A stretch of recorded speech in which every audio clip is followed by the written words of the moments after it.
Assalamualaikum warahmatullahi wabarakatuh. Allahumma sholli ala Sayyidina Muhammad wa ala ali Sayyidina Muhammad. Pemirsa yang dirahmati Allah, marilah kita simak ceramah dari Ustadz Dasat Latif dengan tema berprasangka baik kepada pasangan. Sebelumnya marilah kita perbanyak sholawat minimal 1000 kali sehari, agar hidup kita penuh barokah dan mendapatkan syafaat kelak. Jangan lupa berikan dukungan kepada channel kami dengan memberikan super thanks seikhlasnya. Semoga menjadi amal jariah bagi Anda. Selamat menyaksikan. Usia 40 tahun Rasulullah kemudian menerima wahyu di Gua Hira. Gua Hira ini kurang lebih 7 kilo dari kota Mekah. Naiklah Nabi ke Gua Hira. Datang malaikat Jibril. Malaikat Jibril memeluk Nabi. Nah pakai Nabi tak, dia peluk. Lalu Jibril berkata, "Iqra, baca." Nabi bersabda, "Saya tidak tahu membaca." Malaikat Jibril ulang lagi, "Iqra, baca." "Saya tidak tahu membaca." Jibril ketiga kalinya makin dipeluk sampai Nabi sesak napas, hampir tidak lagi bisa bernapas. Lalu Jibril berkata, "Iqra, baca." Nabi mengikuti, "Iqra bismi rabbikal ladzi khalaq" sampai ayat kelima. Menggigil Nabi, Mekkei. Tahu Mekkei toh? Tahu? Itu bahasa Perancisnya dingin. Pulang Nabi, ketuk pintunya. "Assalamualaikum warahmatullahi wabarakatuh. Istriku sayang." Dia buka pintu. "Wih, abangku sayang." Ini istri yang baik. Pulang suami bukakan pintu, cipikan. Suami taji. Pernah dikasih gitu suami itu, Ibu?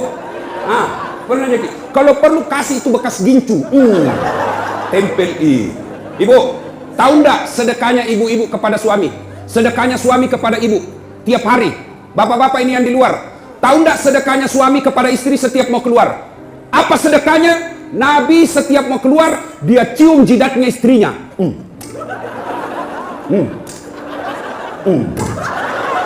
Dicium. Coba, ciuman suami sebelum pergi kerja, sedekah seorang suami kepada istrinya. Maka bapak-bapak mulai besok sedekahlah sebelum keluar rumah.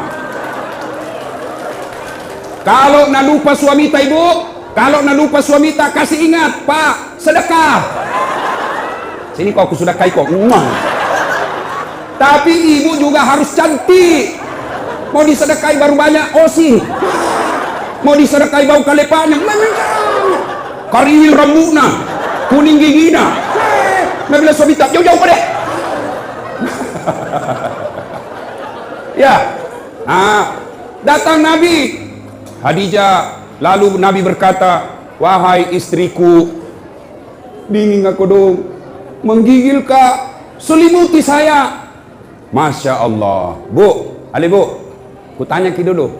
Ini misalnya toh 3 hari 3 malam tidak ada suami tak. Ditelepon tidak aktif HP-nya, dicari tidak tahu kemana, tiba-tiba datang menggigil.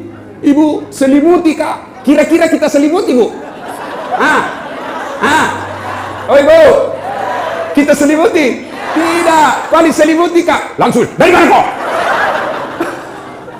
Langsung diinterogasi. "Selimuti kak Ibu?" Langsung dia bilang, "Cik dak kok."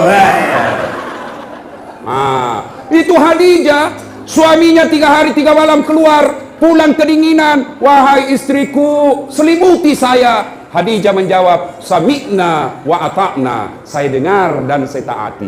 Maka hikmah pengajian pertama, Ibu, pulang ki pengajian ini, apapun nak perintahkan ki suami tak, selama tidak bertentangan agama, wajib Ibu ikuti. Saya ulang, apapun nak perintahkan ki suami tak, selama tidak bertentangan dengan agama, ibu wajib mengikutinya. Dosa kalau tidak ikut. Tahu? Bu, pakai kau jilbab. Siap. Jangan lihat sambil. Siap. Jangan yang pendek-pendek. Siap. Kalau ini kita lakukan, bukan cuma dosa kepada Allah, tapi juga dosa kepada suami. Nabi dan suami tak. "Ibu, jangan kau terlalu tebal gencummu, jangan kau cukur alismu, jangan terlalu banyak makeupmu. Saya tidak suka." Tapi ibu tetap lakukan, maka ibu sepanjang jalan laknat Allah buat ibu. Kecuali, dengar, kecuali suamita na perintah yang bertentangan agama. Contoh, Bu, dan saya mau kau pakai jilbab deh. Jelek kau kuliah kalau pakai jilbab kau. Sudah nih, buka itu jilbabmu supaya kelihatan itu rambutmu yang berombak-ombak. Supaya kelihatan itu lehermu yang telu. Supaya kelihatan itu seksi badanmu. Maka suami seperti ini tidak wajib ditaati. Ya? Ibu, apa? Sudah bilang. Tapi kau dulu menikah dengan anu doming. Mau kak berjudi. Maka perintah seperti ini tidak wajib diikuti. Tapi selama perintah itu menaati perintah Allah, tidak bertentangan dengan perintah Allah dan Rasulnya, maka ibu berdosa ketika tidak mengikutinya. Contoh Nabi bilang suamita, jangan pernah keluar rumah, tidak boleh kau keluar rumah sebelum saya pulang dari kerja. Maka kalau ibu keluar, haram langkah-langkah kaki ibu. Masya Allah. Nah, ibu-ibu jangan pernah keluar rumah tanpa izin suami. Dengar cerita. Halo ibu. Oh ibu. Bu. Sudah-sudah periksa itu dosta. Itu bisa dos-dos kuenya. Nah dia terus. Paceto. Bu. Ada orang sakaratil maut ibunya. Malasa indokna. Sakit ibunya. Maka datanglah tetangganya memanggil anaknya. Bu, sakit imam tak. Pergi ke besui. Apa kata ibu ini? Minta maaf kak, kasihan. Mau sekali kak pergi besui. Tapi suamiku lagi keluar. Dia pesan saya, jangan tinggalkan rumah sebelum saya pulang. Tidak datang. Sakaratil maut ibunya. Datang lagi tetangganya. Ibu, datang ke lihat mama tak, kasihan. Sakaratil maut bi. Ini yang terakhir kalinya ibu lihat. Apa kata anaknya? Maafkan saya, kasihan. Belum datang suamiku. Saya mau sekali ke sana tapi suamiku belum pulang. Saya dilarang keluar oleh suamiku.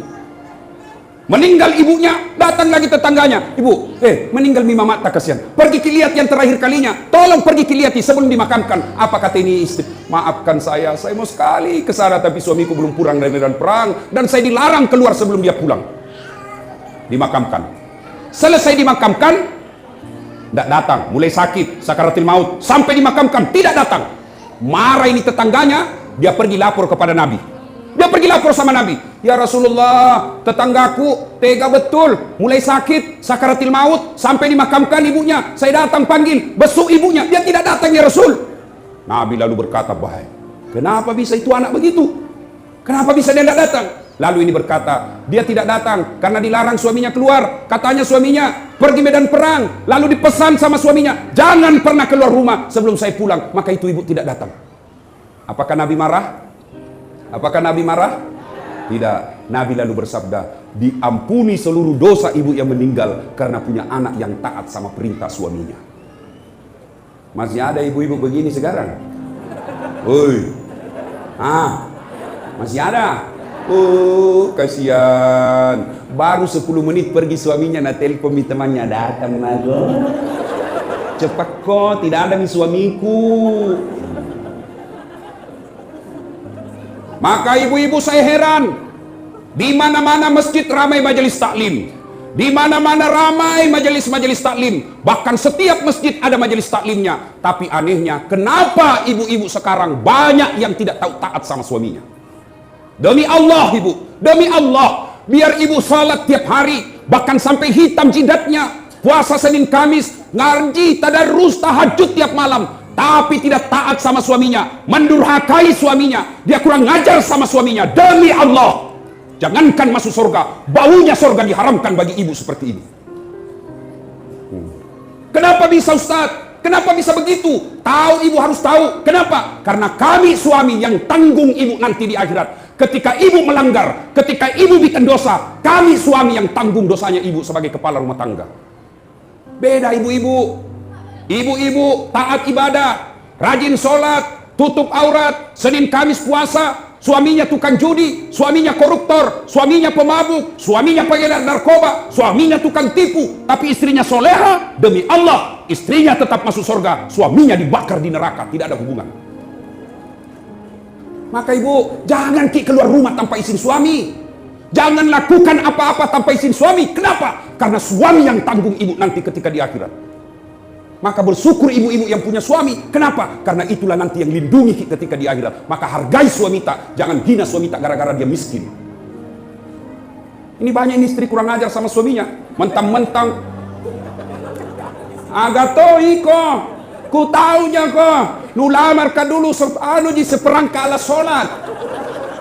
Ndak nu belikan na rumah lagi bapakku ini nu tempati. Kamu juga saja selalu belikan ko baju, pensiun mako, ndak ada gajinu.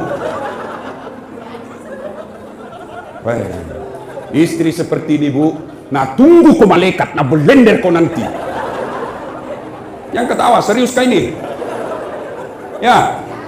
Salatullah, salamullah ala toha rasulillah. Salatullah, salamullah ala yasin habibillah. Tawassalna bismillah wa bil hadi rasulillah wa kulli mujahidinillah bi ahlil badri ya Allah. Ya Allah, jadikanlah cinta kami kepada Rasul-Mu. Kami sangat mencintai Rasul-Mu ya Allah. Kami sangat merindukan Rasul-Mu ya Allah. Karena cinta kami kepada Rasul-Mu ya Allah, jadikanlah acara ini berkah, dan ilmu yang kami peroleh kami mampu mengamalkannya ya Allah. Ibu bapak saudara-saudara sekalian yang saya hormati, satu, taati perintah suami. Jangan sampai ibu bermajelis taklim sudah 5 tahun, tiap pengajian datang tapi tetap durhaka sama suami. Sia-sia majelis taklim tadi. Ya. 2, Khadijah tidak pernah sangka buruk kepada suaminya. Tahu sangka buruk? Tahu sangka buruk? Curiga yang berlebihan.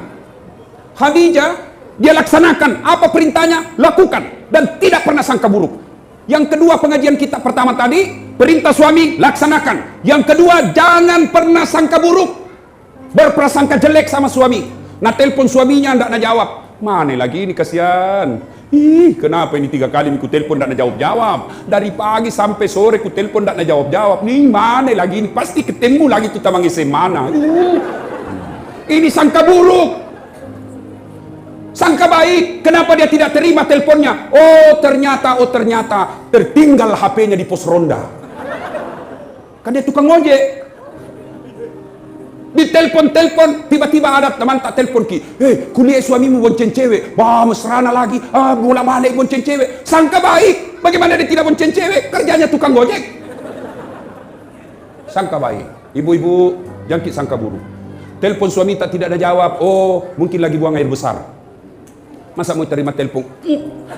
Sedikit lagi. Yang tidak bagus. Sangka baik. Masyarakat, telepon Bu Camat tidak dijawab. Sangka baik. Oh, barangkali Bu Camat lagi menghadap sama Pak Wakil. Nggak enak kan terima telepon. Iya Bu, ada Pak Wakil di depan. Kalau saya boleh, tunggu dulu HP itu, kok nggak hargai saya. Ditelepon Pak Wakil tidak dijawab. Sangka baik. Oh, mungkin lagi rapat dengan anggota DPR. Jangan langsung bilang, Dede sekalian sudah dipilih, nah lupa maki. Sangka baik.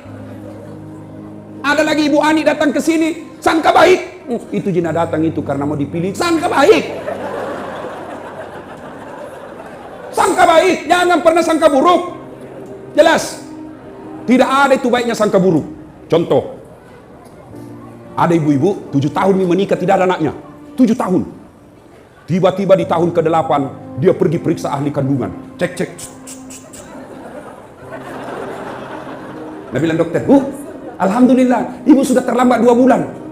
Nah sudah bilang, alhamdulillah. Nah telepon suaminya, Pak, alhamdulillah terlambat 2 bulan.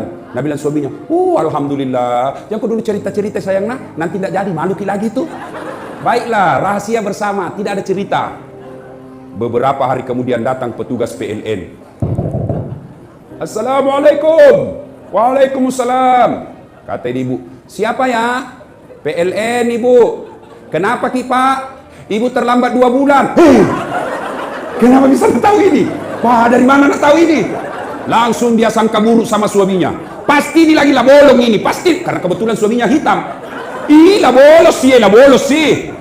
Datanglah kasihan suaminya capek bekerja, di kantor dimarahi sama bosnya, di jalan kempes ban mobilnya, baru buka pintu langsung, memang tong kau lah bolong, pembohong, bilang jangan kau ngomong, kenapa kau ngomong? Apalagi masuk itu comok. Kan mestinya comok. Jengkel tong orang capek, langsung kita bilangi bolong, nah balas nih, mana kau comok? Baru orang datang capek-capek mengamuk-ngamuk. Kenapa di itu PLN bisa tahu saya terlambat 2 bulan? Pasti kau yang cerita. Nah kita aja berdua. Nah nih, kenapa bisa tahu PLN? Bukan saya kasih tahu. Marah ini suaminya di kantor PLN. Hei, kenapa kau bisa tahu istriku terlambat 2 bulan? Nah bilang ini ada catatannya pak.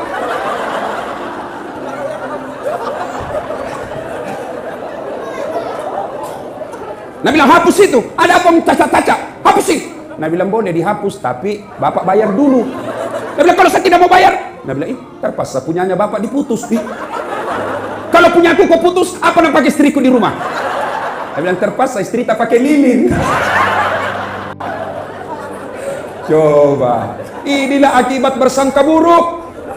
Ya, berapa banyak rumah tangga berantakan, yang akhirnya terjadi perceraian, yang akhirnya jadi perpisahan yang tidak nyaman. Anak jadi korban, mau ke bapaknya, bapaknya sudah punya istri. Mau ke mamanya punya suami. Lalu akhirnya anaknya jadi korban dunia akhirat. Siapa yang bertanggung jawab? 2 orang tua ini ketika anaknya nanti masuk neraka. Gara-gara apa sebabnya? Sangka buruk. Sangka baik. Ibu-ibu, tidak ada itu enaknya sangka buruk. Sangka baiklah.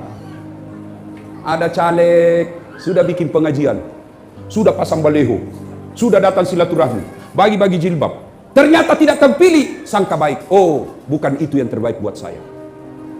Saya dulu 2013 ikut pilwali di Makassar. Dibetak Ustaz? Tidak. Siapa bilang dibetak kak? Cuma yang menang lebih banyak suaranya. Belum tentu dia lebih jago dari saya.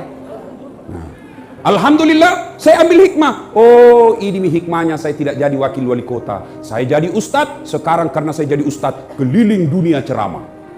Ke New York. Tahu jaki New York? Dekat nama Lili. Dari New York pergi ke Jepang, pergi ke Itali, pergi ke Roma, ke Malaysia, ke Turki, ke Saudi. Semua dibayarkan. Sangka baik, sangka baik, sangka baik, sangka baik. Ibu-ibu tiba-tiba hancur usaha, sangka baik. Tiba-tiba suami berubah setengah mati, sangka baik. Suami tak jahat, sangka baik. Kalau dia berbuat jahat, dia yang tanggung dosanya di akhirat. Tenang perasaan. Tiga mau meruntuk tu. Mak bele ko Andre ko tu runtuk mak ko mak bele ko mama. Ya. Ibu-ibu kalau ini rumus kita pakai, sangka baik, tenang perasaan. Kalau kita selalu sangka buruk, belum terjadi kita sudah sangka buruk, begini nanti, maka ibu akan sengsara, tidak bisa tidur. Hah? Nah, 2. Saya ulang lagi. Apa tadi yang pertama, Ibu? Apa? Bu. Pertama, taat pada suami. Apa diperintah suami, lakukan. Dengan catatan, perintah itu tidak bertentangan agama. Jangan kau pakai spiral. Kalau kau pakai, saya tidak setuju. Ibu pakai, maka selama ibu pakai, laknat Allah selalu menyertai ibu. Bu, jangan ketawa ibu, saya serius ini. Hei Bu, kalau ambil uang di dompet, kalau ambil uang di kantong, sampaikan kepada suami. Meskipun dia ibu sudah di kantong, ini kan tidak bisa mengambil kau di kantong, tapi di dalam kantong pipir kasih tahu. Kenapa? Nanti kasihan dia kira ada uangnya di dompet, sampai di warung kopi, sampai di pompa bensin, sampai uang makan, napa resah. Mati nih bro, malu maki ini. Nak commo sih, perbuatan nasi lah commo ibu. Jelas? Itulah sebabnya ibu tidak boleh ibu ambil tanpa izin suami. Kenapa? Karena itu pasti ada tujuannya. Mengelola keuangan rumah tangga itu ada materinya, ada manajemennya. Gajinya suami, ambil suami 100% oleh istri. Tapi penghasilan-penghasilan lain itu uang suami namanya. Untuk apa? Karena kadangkala ada kejadian darurat yang tidak disangka-sangka sehingga butuh uang. Nah, itulah simpanannya suami.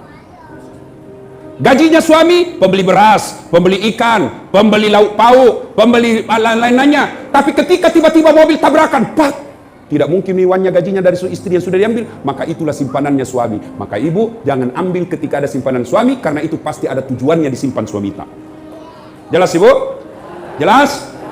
Salatullah, salamullah ala toha rasulillah. Salatullah, salamullah ala yasin habibillah. Tawassalna bismillah wa bil hadi rasulillah wa kulli mujahidilillah bi ahlil badri ya Allah. Nah, satu, taati suami. Dua, sangka baik. Tiga, jangan mengambil tanpa izin suami. Jelas ya? Jelas ya? Yang keempat, Khadijah ternyata menopang suaminya, mendukung suaminya sepenuhnya. Karena ini laki-laki, biar bagaimana jagonya, tanpa dukungan istri hancur. Betul ya bu? Betul? Maka tapi jangan berlebihan ibu. Ada itu di Kolaka, nah bunuh suaminya. Nak tikam suaminya pakai pisau dapur, nak tutup kamarnya dulu, baru nak tikam sampai meninggal suaminya. Ditanya, kenapa kau kasih begitu suamimu? Dia bilang, setengah mati ku bantu, setelah berhasil dia mau kawin lagi, lebih baik ku bunuh. Bah, bikin takut-takut. Jangan kita bunuh ibu, lebih baik kita kasih obat tidur supaya dia tidur selama-lamanya. Biar jelek suami juga, jangan kuambil ki. Biar pengangguran, jangan kuambil ki. Itu milikku, dunia akhirat. Nah, bu, pak, halo bapak. Percaya pak, bapak tidak akan sukses tanpa dukungan istri. Mau ki contoh? Mau contoh? Pak Wakil Bupati. Biar jago bagaimana kalau Ibu Ani tidak setuju, tidak jalan. Maksudnya apa? Mau pergi sosialisasi. Tiba-tiba Ibu Ani bilang, pak, urus dulu anakmu.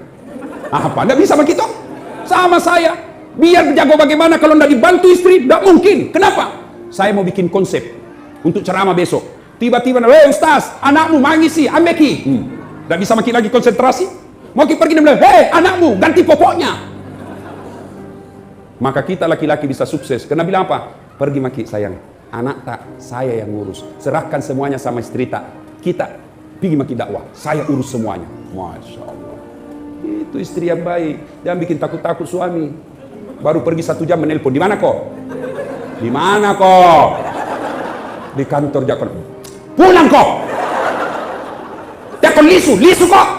Kalau tidak mau kau pulang, jaga memang kok. Nah dengar semua temanku kasih kecil. Ada tongko dong itu istri nak kasih begitu suaminya. Ada begitu di sini? Tidak ada. Mata lolos. Nah bilang suaminya kodong, ada jauh di kantor ini, ada. Dia bilang, potong dulu pale baru kirim. Weh pak, ada kayak begitu di sini? Takut sama istri tak? Nah, ada. Weh pak desa, takut sama istri tak? Berhenti dari laki-laki. Apa mau takut sama istri? Nah kita lamar nih, dibikinkan rumah, dibelikan mobil, semua cicilannya kita bayar nih. Baru mau kita takut sama dia, bagaimana ceritanya? Marah Ustaz, nah banting itu pintu, banting tongi pintumu. Nah pecahkangi piring Ustaz, pecahkangi 1 lusin. Piring bisa dibeli, tapi harga diri tidak boleh diinjak-injak. Allahu Akbar.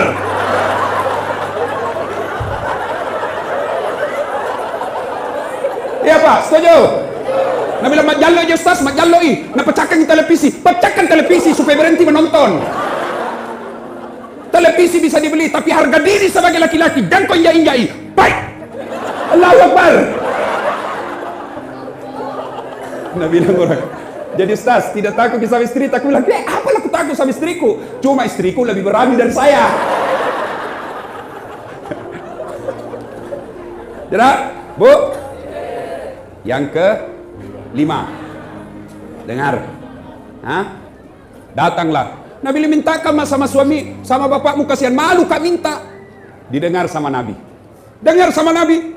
Nabi datangi Khadijah, menetes air matanya Nabi. Wahai Ummul Mukminin, ibunya orang Islam, habis hartamu untuk bantu saya dakwah. Capuk mana warang paramu, semua hartamu habis untuk bantu dakwah Islam. Hanya inikah serban yang kau minta? Serban saja kau minta, itu pun kau malu minta kepadaku. Subhanallah, wahai istriku yang tersayang. Begitu sayangnya Nabi kepada Khadijah. Sudah wafat Khadijah, Nabi tidur bersama Aisyah. Khadijah sudah wafat, Nabi tidur bersama Aisyah, istrinya yang muda, perawan, cantik. Lalu Nabi bersabda, ku ingat nak dong Khadijah, seperti kalau ada di rumah langkah-langkah kakinya.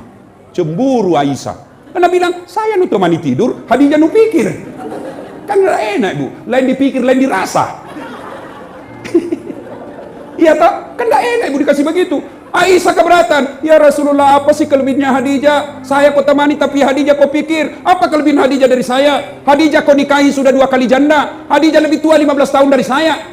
Dari kamu ya Rasul, saya kau nikahi dalam keadaan perawan, saya masih gadis, lebih muda lagi. Kenapa kau lebih-lebihkan Khadijah? Lalu Nabi bersabda, wahai Khumairah, yang kemerah-merahan pipinya, kau tidak bisa bandingkan dirimu dengan Khadijah. Tidak ada orang yang sangat mencintaiku kecuali Khadijah. Tidak ada orang yang berkorban hartanya, habis hartanya untuk dakwah, kecuali seperti Khadijah kepada saya.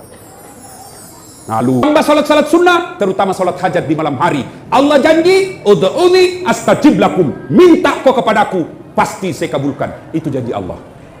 Salatullah, salamullah ala toha rasulillah. Salatullah, salamullah ala yasin habibillah. Tawassalna bi bismillah wa bil hadi rasulillah wa kulli mujahidilillah bi ahlil badri ya Allah.